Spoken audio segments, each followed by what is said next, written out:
Hey everybody. Well, that lens is crooked. Let me straighten that up before I get started.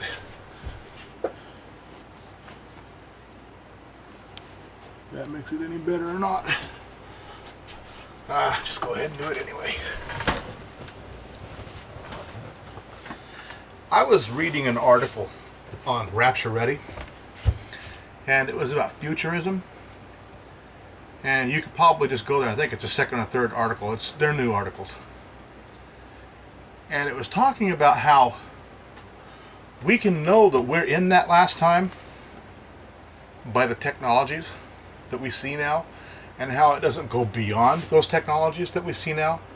You know, as if the Bible intended for us to be more fundamentally futuristic, like space travel, for example, from worlds to worlds, with airliners and stuff like that, or space liners. We would see that. And it doesn't really talk about that. It talks about traveling to and fro on Earth, the explosion of knowledge. You know, the whole world will see the two witnesses that have been killed, resurrected, and it'll fill the world with horror and fear. So it's talking about the end times, the technology we have right now. You know, Jesus said if he did not come back and put a stop to the Armageddon war, no flesh would survive. Well, that's talking about not atomic weapons, but nuclear weapons. The hydrogen bomb, which is supposedly, unless you're when you're outside of the initial blast site, it leaves buildings standing, but the people just melt away. So that tells me we're in it right now. And all these technologies came around in 1948. And we all know that 1948 was the birth of Israel, the re-blooming of the fig tree. So we know that it bloomed then, and as these past 67 years, we've seen it start to, that prophecy being complete or almost complete. I think there's going to be another surge of Hebrews going back to Israel because of the persecution that's starting on them worldwide now, and how the world's turning against them, including the United States. Because, if you think about this, the United States is funding, training, and cooperating with the enemies that surround Israel right now. And, the United States is so goofy and messed up that we're going to war against Assad, and the very people we're bombing in one part of the world, we're sending arms and ammunition to in the other part of the world to go against Assad. Now, how does that make any sense? Well, anyway, we can know that we're in the end days based upon the technology we see, based upon the fig tree blooming, Israel being born, and we can also see how, this lion Cecil that was shot. The people that live in that area, probably, from what I understand, they didn't really care. They didn't even know there was a lion out there named Cecil. The media got a hold of this, and every crazy person on the face of the planet came out and jumped all over this story. Protests everywhere, outrage that this lion had been shot. Well, mankind has been killing animals for thousands of years. Now, true, I'm not really, trophy hunters. I don't agree with that really, but those trophy hunters bring in income to those areas. And in a lot of those areas, the lions are not seen as good, friendly creatures to have around. They want them hunted. And then we have the abortion clinics, Planned Parenthood, barely a whisper. And the sites that they do have someone talking about it on the news sites or online, it's only like for conservative sites, and which liberals dominate the media. So you don't even hardly really realize what's going on unless you're looking for things like that. The ratio to coverage about that stupid lion as that of the murder of human children is just, it's satanic. And I believe I'll show the verse up here when I find it, or up here, about how mankind, we know we're in the end time, when we can see people throw a fit over one lion being killed, worshiping creation over the Creator, and not even batting an eye at, in America now, I think we're approaching 60 million human children murdered in the womb. Worldwide, I can guarantee you that's hundreds and hundreds of millions. When you have countries like China, population explosions trying to control their population numbers, they're being murdered tens of thousands probably a day. And they don't even blink an eye at that, don't bat an eye. But they'll throw a fit over that stupid lion. We know we're in the days. They've lost their love for the God. Well, they probably never had love to be for God to begin with, because we're in those last days. They worship the creation over the Creator. And that's just what they're doing.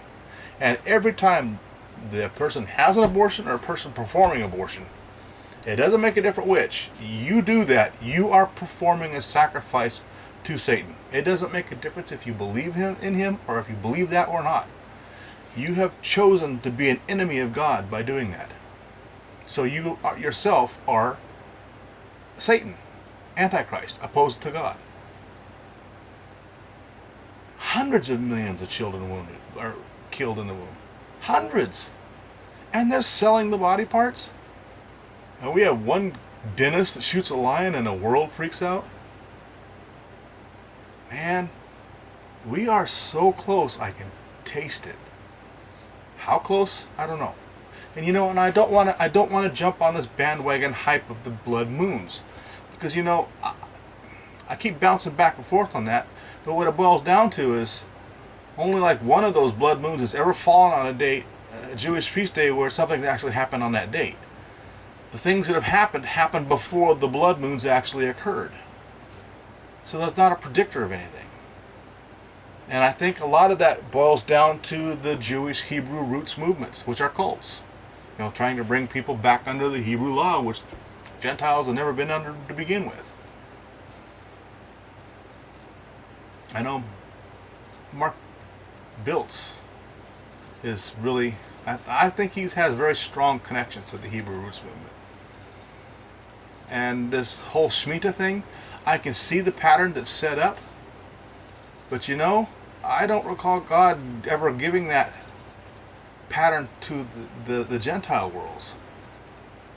I could be completely wrong about that. You might find the verses and show me. And definitely it seems like from one Shemitah cycle to the next Shemitah cycle, things are happening on those days. But then again, I don't need all of those things to know that we're there. I know that from 1948, when Israel was born, from that date, that generation will be the generation that sees the second advent of Christ. That's all I need right there. Added to that is the futurism aspect. We see the technologies right now that the Bible talks about that don't go beyond those technologies, scriptures. So we see ourselves in that position.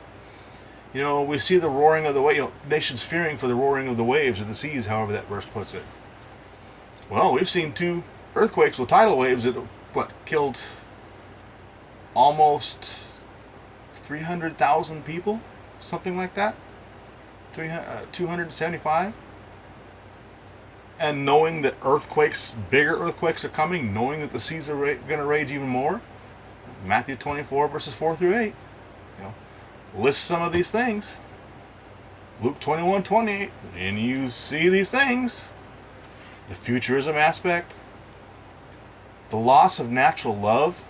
And from what I understand, the Greek word that is talking about that is talking about the love for the parent for the child.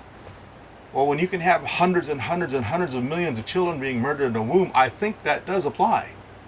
We see that. We see the Israel being reborn. We see it 67 years later. We know that's the generation. We know the rapture is going to be 7 years at least prior to the second advent. So we're right there. I'm not really concerned with the blood moons, because for all I know, you might have a nuclear bomb go off somewhere, and in Israel, they see the blood moon because all the dust and debris and stuff kicked up into the atmosphere, and they have a blood moon. We're there, people. We're there. Get ready. Get the gospel out. Be aggressive without being rude. I know I got to work on that myself. I get a little testy sometimes when I get some of these weirdos that come online. I know, not weirdos, sorry. But I know my patience is wearing thin because I'm so tired of seeing things go on like Cecil lying being shot. And you know, and I've even heard that everything was perfectly legal, that what they did, it's just that someone made that story and turned it into what they wanted it to be. The world jumps on it and completely overlooks the hundreds and hundreds and hundreds of millions of babies murdered in the womb. We're there, people. There's no doubt about it. We are there. So, I love you guys. I will see you on the far side real soon. All right.